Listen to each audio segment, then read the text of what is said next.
c'est la fille qui décidait ça. Et il y a quelque chose d'intimidant aussi, quand même. Il y a quand même des gros noms qui sont passés avant moi, vous avouerez, hein. Et je vous avoue, puis là, je ne suis pas encore dans ma conférence, mais peut-être si je parle de cette autre qu'elle m'appelle de même, là, mais quand je vais voir une personne, parce que tous les gens qui nous ont parlé aujourd'hui, tous ceux qui sont dans le dépliant, sont des gens que j'admire, c'est des gens que j'aime, c'est des gens qui m'inspirent, qui me transforment. Et à chaque fois que je contacte ces gens-là, j'ai l'impression d'être le petit gars, le petit groupie qui dit « Hey, voudrais-tu venir faire des conférences dans notre gang? On a une expertise, on va te vendre, on a des contacts, moi, j'ai parlé à 800 clients différents d'entreprises, on a 20 000 entreprises dans notre liste d'abonnés, etc. Puis là, ils me disent ah, ben oui, puis là, j'entends, tu sais, c'est pas stagé, là, mais j'entends plusieurs reprises des gens qui disent ah, ben merci à l'équipe de Guy, merci à l'équipe de Guy. Moi, je suis gros de même. Là, je me dis mon Dieu, qu'est-ce que je vais pas mériter tout ça. Bref, ça, c'est le gars, le vrai humain derrière tout ça. Parce que moi, mon métier, Marilyn l'a dit, je vais vous parler de ça pourrait être pire, mais ça pourrait être pire, c'est quoi? C'est une boutade qui vit. Je vais parler plus du positivisme et du négativisme. Même pas, on est dans un monde assez négatif, selon moi. Et comme nous autres, les êtres humains, nous voulons briller. Nous voulons toujours attirer l'attention. Nous autres, les conférenciers, peut-être un peu plus que les autres. Bon, on veut attirer l'attention. Alors, admettons, imaginons, là, on se retrouve dans votre environnement de travail. Admettons que, je ne sais pas moi, un week-end passé, vous avez, vous, votre conjoint, vous avez loué un petit condo dans le Nord, à Saint-Sauveur ou ailleurs, ou dans le bout de Québec, puis vous avez vécu un grand moment de bonheur. Le spa, le restaurant, des moments amoureux, vous avez du plaisir, vous aimez ça. Et comme vous voulez être remarqué, vous voulez attirer l'attention, vous avez hâte de rentrer au travail lundi matin et de raconter à vos amis votre magnifique week-end. Alors là, c'est bon, la machine à café, ou là, la pause, vous dites à vos amis, ou collègues de travail, tu sais pas quoi? Non, qu'est-ce qu'il y a? Hey, moi, ben, on fait ça, ben, moi, ma femme fait ça, c'est lui qui chalette, on a fait ça la même, tu sais. Puis tu t'aperçois que plus tu racontes les bonnes affaires qui sont arrivées, plus tu racontes le positif qui est arrivé, plus les gens se disent, ben, t'es bien chanceuse. Moi, j'ai passé 18 heures dans les choses, c'est mon petit. OK? Puis là, t'es bien chanceuse, mais quand c'est pas tout le monde qui a la possibilité de faire ça. Donc, vous avez sûrement remarqué que quand vous racontez, puis vous voulez raconter les bonnes affaires que vous avez vécues, quand vous racontez ça aux gens autour de vous, c'est là qu'il y a une extase. C'est là, Bill disait tantôt, quand Guy disait, quand on change de voiture sur le prénoir, le petit moteur, c'est là qu'il y a une extase qui dit on est content pour toi, c'est plutôt des bien chanceuses. Donc, vous n'êtes pas calme. Vous avez compris le principe, parce que vous voulez attirer l'attention. Donc, vous faites quoi le lundi matin, vous allez au travail ou ailleurs? Vous racontez vos problèmes. Parce que là, tu n'as pas compris le principe. Si tu racontes que, c'est pas ce qu'il raconte au-dessus de la fin de semaine, non, compte-moi ça. Il y a eu un accident sur le vélo, puis là, il est tombé à terre, puis l'ambulance est venue. Là, tu as l'attroupement pendant le café au travail, là, ça fait c'est donc fantastique. Qu'est-ce qui est arrivé? Pauvre toi, comment il a réagi? Et là, tu as tout ce monde-là qui est autour de toi, tu te dis ah, là, j'ai l'attention de tout le monde, j'ai juste à raconter mes problèmes, puis tout le monde va m'aimer. On rit. Mais c'est pas drôle. Mais c'est ça qui se passe pareil, vrai. Il y a quelques semaines, je m'en allais, des fois, je faisais une conférence par jour, et oui, ça arrive, Montréal, Québec, ou peu importe, et j'arrête au Tim Hortons à la station, c'est ma place. Je vais prendre un sandwich, Isabelle, ça va, je vais prendre un sandwich puis une soupe, et vous savez, au Tim Hortons, les tables, c'est proche, hein, fait que je suis là 15 minutes, je suis seul, et là, j'entends à côté de moi, je suis en train de manger tranquillement, j'entends deux employés d'une épicerie voisine du Tim Hortons que je nommerai pas, qui sont en train de jouer ensemble, c'est l'heure du midi. Puis là, une, elle dit, moi, j'ai assez mal à mon nerf sciatique. Puis là, elle raconte ça, là. Puis là, elle explique les prix ici, L4, L5, elle raconte. Puis là, elle décrit ça en détail. Moi, j'écoute ça, là. Ça descend, je dis, ah, ça fait mal. Pendant ce temps-là, l'autre en face, elle dit, oh, pauvre, toi, c'est bon. Puis l'autre, elle commence à y coller de ses petits corps aux pieds. Ah, puis là, regarde, c'est enflé ici. Puis là, j'ai 3 mois marché là-dessus. Il n'était pas capable de me régler ça. Là, je suis allé à la clinique l'autre fois. Ils m'ont mis de l'azote. Ça s'est infecté. Ils ont peut-être 35$ à part de ça. Et là, tout le long, pendant les 15 minutes, je suis là, je lance la balle avec la neige sciatique. Et le petit corps aux pieds. Et là, je les écoute et je me dis, oh, c'est tellement beau de les voir. Elles se valorisent. Oui, ils vont sortir de là, ils vont être tellement motivés dans le travail, ça va être extraordinaire. On a tellement de la misère à jouer avec le positif et le négatif. On va attirer l'attention, on y va avec le négatif parce qu'on aimerait compter sur le positif. Même le négatif est dans notre langue française. Vous savez, notre langue française qu'on adore tellement. Bon, on a inventé des expressions qu'on dit régulièrement qu'on ne se rend pas compte des fois. Exemple, c'est trop beau pour durer. Vous entendez ça? Même déjà dit. Pensons-y à cette expression-là. Ça veut dire que ça va bien dans ta vie. Ton travail, ça va bien, les amours vont bien, les enfants vont bien. Mais là, quelque part, Dans ta tête, je le dis, ouais, mais c'est trop beau durer. Donc, à quelque part, il va arriver quelque chose. C'est pas normal de penser comme ça, mais on pense de même. L'expression toucher du bois. Quand est-ce qu'on touche du bois? Quand ça va bien, qu'on a peur que ça arrête d'aller bien. Tu sais, mettons, tu es en vacances, ça fait 2-3 jours, il fait beau, tu t'envoies les courriels des enfants, tu te dis, ça fait 3 jours de Cuba, il fait beau, on touche du bois pour que ça dure. Pareil comme si que ça y allait bien, c'était pas normal, et c'était normal que ça prenne une fin.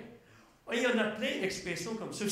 L'été passé, vous pouvez reculer d'il y a un an, pas l'été, mais le printemps dernier. Mois de mars, pas 2013, 2012. Moi, j'écoute, ça a été dit tantôt, j'écoute les nouvelles avec Sophie et Colette. Hein? Quelqu'un parlait de Colette tantôt. Alors, rappelez-vous, en mars 2012, 2 semaines de beau temps.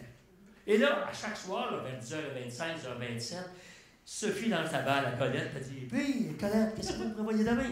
Là, Colette, pendant 2 semaines de temps, elle dit, ah! Une crainte, une pression, Sophie. Il va faire beau. Pendant 2 semaines de temps, c'est le même. Mais à un moment donné, le beau va peut-être arriver. Alors Sophie dit à Colette, puis Colette, qu'est-ce que vous nous prévoyez pour demain? Et là, Colette sort, le classique. Vous savez, Sophie, toute bonne chose à le faire. Toute bonne chose à le faire. Je suis sûr que vous l'avez dans la tête des fois. Imagine-toi dans ta vie, ça va bien. Tout est parfait. Mais là, tu te dis, toute bonne chose à le faire. Et là, comme tu dis ça, effectivement, ce que tu cherches, te cherches. On dirait qu'il y a un problème qui arrive. Ah! Il y a un problème qui arrive. Là, tu vas compter ça à tes amis autour du café ou à parenté. Là, ils vont dire, faites-vous-en pas, Bernadette. Un malheur n'arrive jamais seul. Hein? C'est par contre, c'est tabarnouche, je suis faite. Un malheur n'arrive jamais seul. Ah, tabarnouche. Effectivement, quelques jours, quelques semaines plus tard, il t'arrive une deuxième balle. Une deuxième affaire. Là, on se dit quoi? Ma gang de négatif. Vous ne savez jamais 203. C'est quoi cette affaire-là? Ça n'existe pas, jamais 203 pour le positif. Tu sais, tu deux bonnes nouvelles, puis tu te dis, jamais 203. Ben non, c'est juste quand ça va mal, jamais 203. Et effectivement, va arriver une troisième affaire. C'est inévitable. Dans 2 jours, dans une semaine, ça va arriver, puis on va dire, ah, je vais le savoir. Je vais le savoir donc. Puis là, des fois, on va dire, le passé garant l'avenir. Allez-vous essayer quelque chose? Est-ce que je vous dérange, madame? Parce que vous avez déjà entendu, hein, parfait. Alors, le passé garant l'avenir, c'est déjà arrivé d'essayer quelque chose et que ça ne marche pas. Tu te dis, j'ai déjà essayé, ça n'a pas marché, donc je ne réessayerai pas. Parce que, évidemment, le passé garant l'avenir. Et on se nourrit de ça au quotidien. Nos amis, les médias, la parenté, puis ça rentre là-dedans tout le temps. Mais peut-être qu'on est fait autrement. Je vais raconter une anecdote. Il y a quelques années, j'étais atteint du cancer. Je ne sais pas si vous raconter, je suis allé, vous voyez, je suis en train de vendre de votre game. C'était à 15 ans. Et là, évidemment, c'était pas vrai que ça pourrait être pire. Ça allait vraiment pas bien. Là.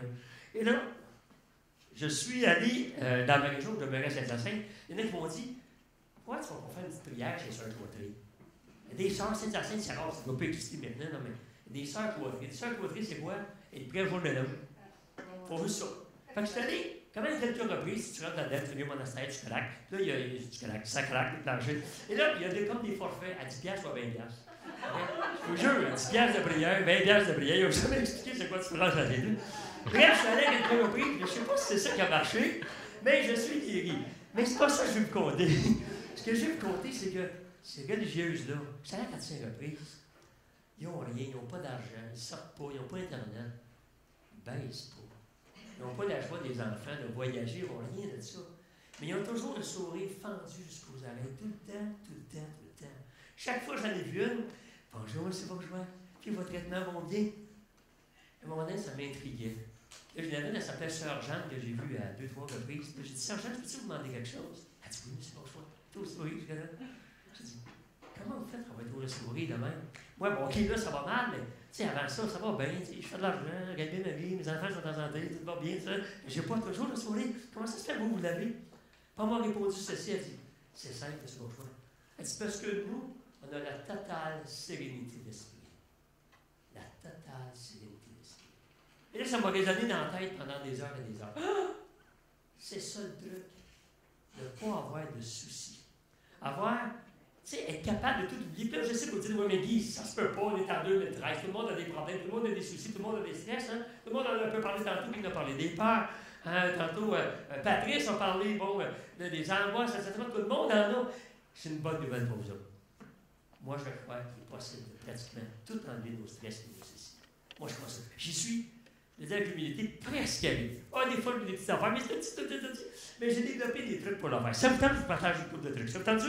Ce sera pas long, OK? Ça vous tente, mettons, ce soir, OK, vous allez probablement être inspiré, de motiver. Prenez une feuille de papier et un crayon. Puis vous écrivez, seul, tout ce qui vous stresse, toutes vos inquiétudes, vous écrivez ça. Écrivez ça. Vous pouvez en écrire, là, 4-5, là, pages. Tu mets tout ça là-dessus. Mais, il faut faire l'exercice que quand tu vides ça, OK, il faut que tu imagines le souci ou le stress qui s'en va sur la feuille de papier. Un peu comme quand tu télécharges un dossier dans l'ordinateur. Tu vois, il passe d'un dossier à l'autre. Tu l'envoies sur ta table, tu l'envoies sur ta feuille, puis il s'en va. T'en écris un, quand est-ce que ça prendra? Quand tu auras fini, pogne la feuille de papier. Et là, tu la détruis. Et là, écoutez, je suis vert environnemental, mais je ne veux pas recycler mes soucis. Donc, je la brûle, je la pose dans des déchiqueuse. Si ça veut sur le recyclage, mais il revient dans la vie d'un autre, ben, elle revient, c'est même pas ça. Donc, non, mais ça, c'est vous qui dites, ben là, c'est niaiseux, cette affaire, je vous jure. Écris des soucis sur une feuille. Imaginez qu'ils sortent, puis donc la poubelle. Scrap-les, vont disparaître. On va dire, ah, mais qui, ça marche pas. C'est vrai, vous avez raison. Moi aussi, ça m'est arrivé. 2 jours après, je m'avais dit qu'il revenait. Prenez une feuille, écrit, poubelle. Fais ça 3-4 jours. Ah, 4-5 fois après. Et l'autre qui revenait. Poubelle. À un moment donné, ça reste tellement bon. Quelqu'un, des fois, après 2-3 semaines sans en avoir, il en arrivait un petit, même plus besoin de l'écrire. Je faisais juste m'imaginer que je l'écrivais sur la feuille, m'imaginer que je mettais la feuille dans le déchiqueuse. Bye bye, il partait pareil. Alors, je vous jure, ça a l'air banal, je vous jure, ça marche. Un autre truc que j'ai. OK? Il faut d'avoir du son à ce moment. C'est supposé changer. Ça, t'as pas de souci avec ça, Guy. Non, pas bon. Ça n'a pas d'être payé.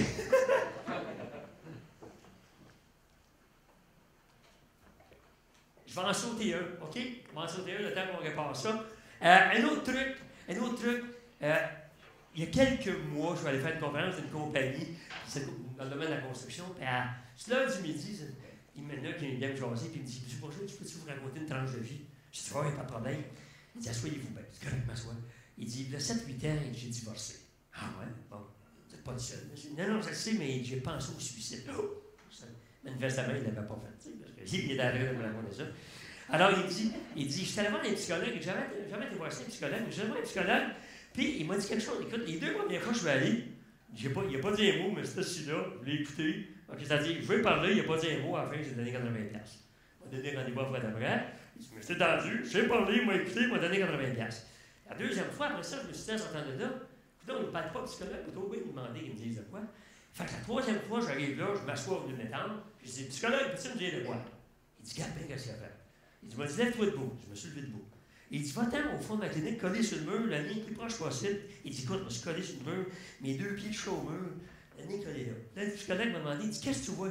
Ben, je vois rien. Il dit, parfait. Il dit, calcule d'un pas. Je fais calculer d'un pas. Il dit, qu'est-ce que tu vois? Ben, je vois une craque dans mes yeux, puis une petite goutte dans le gibraltar. C'est parfait. Il dit, calcule d'un autre pas. Il dit, qu'est-ce que tu vois? Ben, je vois le bord de la fenêtre, le coin du rideau. C'est parfait, tu peux t'asseoir. Il dit, vois-tu ton divorce actuellement? Là? Il dit, tu as le nez collé sur le mur. Tu vois rien que ça. OK?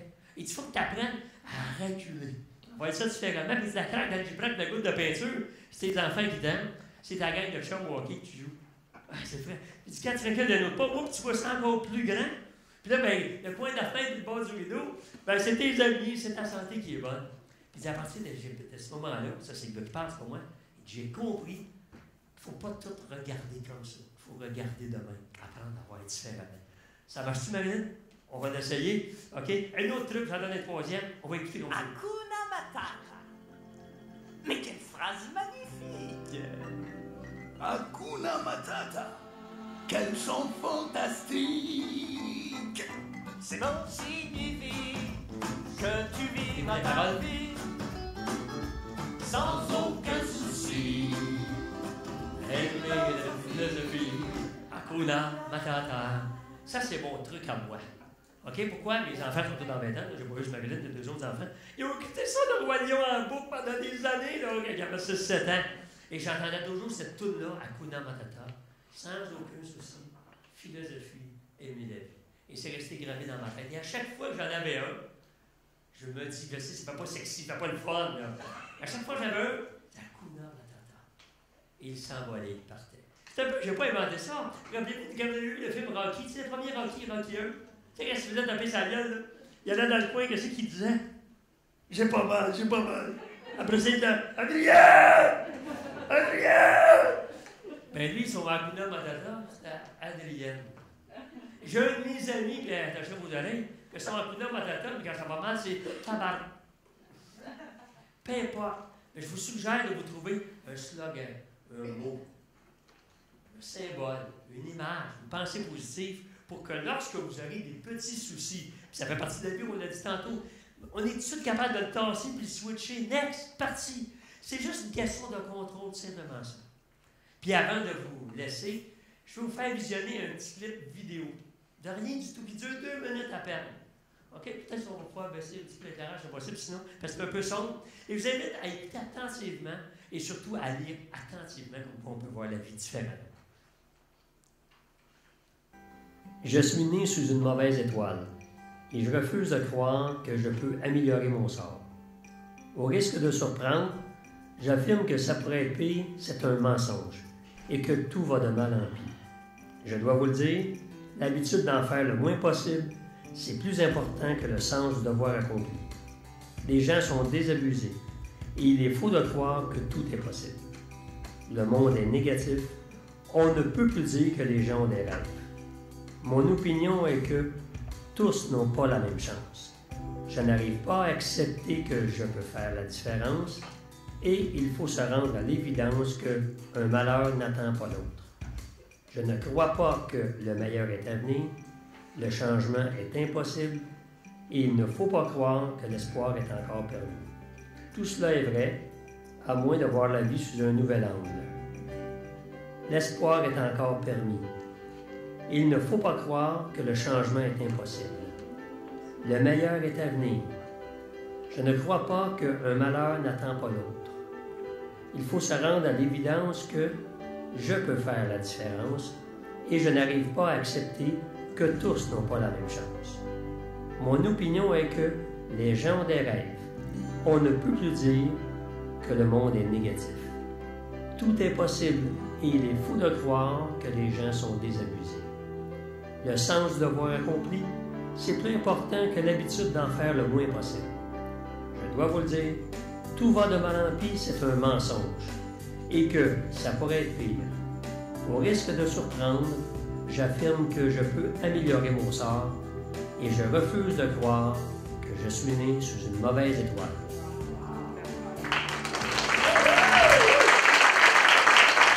C'est drôle, c'est pas stagé, je vous jure. Ce matin, la première conférencière que vous avez eue, c'était Guylaine Gay. Elle a parlé de hot et elle a dit textuellement « Je suis né sous une bonne étoile ». Puis moi, je termine en disant « Je suis né sous une bonne étoile aussi, vous êtes né sous une bonne étoile ». Tout est dans la façon que vous regardez ça. Le symbole du livre « Ça pourrait être pire », c'est évidemment un parapluie. C'est quoi le parapluie? C'est tout simplement, c'est symbolique, c'est la maison d'édition qui a trouvé l'idée, je trouve ça génial, avec la chemise rouge et tout ça. Mais c'est tout simplement que lorsque ça va mal autour, lorsque ça chiale, lorsque ça se plaint, j'ouvre mon parapluie, mentalement parlant, et je me protège de tout ça. Et je me dis que quand il y a des choses qui marchent, je me dis que dans le fond, ça pourrait être pire. C'est tout simplement ça. Alors, écoutez, là, je termine la conférence. Merci infiniment, mais là, c'est l'organisateur, le collègue organisateur de la journée qui va se mettre à parler. Premièrement, vous avez peut-être une adresse courriel. Je sais qu'à chaque fois que je présente ce clip-là, les gens veulent le voir. Ils veulent aller le revoir. Si vous envoyez un courriel à CPEP pour ça pourrait être pire, @formax, ça c'est notre compagnie, .qc.ca, vous allez automatiquement dans 2 secondes, c'est le auto-reply, recevoir le lien du clip sur YouTube immédiatement. Je pourrais le montrer à tous vos amis ce soir. Je tiens à remercier. OK, Marie-Lou va revenir closer ça, il va avoir les tirages et tout ça. Mais moi, si vous permettez, je tiens à remercier premièrement Myriam, ma conjointe, qui est à l'entrée tantôt, que vous avez vu, la belle blonde. Okay. Et celle aussi qui m'a stimulé et prêché, mais celle aussi qui m'a aidé à composer ce texte-là. D'ailleurs, 70% du texte, c'est elle. On a travaillé des heures et des heures et des soirs pour que ça fitte. Vous êtes d'accord avec quoi? Pour que ça fitte, c'est pas évident. Mon fils Jean-Michel qui a fait le montage. Je tiens à remercier aussi tous nos bénévoles qui sont là aujourd'hui. Marilyn, on va te donner une belle main d'applaudissement, Marilyn, savez, on est tous fiers de nos enfants, mais le bonhomme, quand il veut monter sa grande fille en avant, il y a un petit bleu, il y a un petit quelque chose qui se passe. Alors, bien fier de ça. Avant de vous donner la parole, je vous dirais que vous êtes venus ici en tant qu'acheteur potentiel de conférences. Vous en avez déjà acheté, vous allez en racheter d'autres. Vous en avez vu des dizaines, des fois même quelques dizaines dans votre entreprise, dans votre travail. On vous remercie beaucoup d'avoir fait l'effort de vous déplacer aujourd'hui. Moi, je peux vous dire qu'en tant que conférencier et vous, en tant que personne qui écoute des conférences, c'est toujours un moment précis. Okay? C'est un moment important. Quand on fait une conférence à quelqu'un, pour nous, on vit quelque chose d'extraordinaire. Ceux qui viennent parler en avant, ils vivent le pied, là. Mais en même temps, pour ceux qui nous écoutent dans la salle, puis je le dis avec humilité, ça fait 20 ans que j'en fais, j'ai 3000 de fêtes et plus. Il m'est arrivé à maintes et maintes reprises d'entendre des gens que j'ai vus 2, 3, 4 ans après, qui ont dit: Monsieur Bourgeois ou Guy, tu as dit telle phrase, telle affaire en 98 ou bien en 2007, OK, puis je l'ai gardé là. Donc, nous tous ici qui vous avons parlé aujourd'hui, nous sommes des instigateurs de changement dans vos organisations. On ne peut pas révolutionner le monde, on révolutionne le monde, on peut mettre une petite pièce, une petite phrase, un petit quelque chose. Quand on dit: oh, c'est tout pareil, ce conférencier-là, je m'excuse. Chacun de nous, on a des thèmes similaires, on a des choses différentes à dire, des expériences différentes. Et que ce soit Jean-Marc, un Patrice, une Catherine, une Isabelle, un Émilie, un Guy, ceux que vous avez vu aujourd'hui, avec leur petite contribution, ils peuvent vous aider à transformer votre entreprise. Alors, merci infiniment de votre présence ici, de le fait que vous êtes déplacés. Il y en a quand même qui ne sont pas venus. Il avait dit: ben, ça, c'est à cause de la pluie, là. Ça, c'est dit, vous qui êtes là, vous avez toute mon admiration. Je laisse la fin de la journée à Marilyn. Merci beaucoup.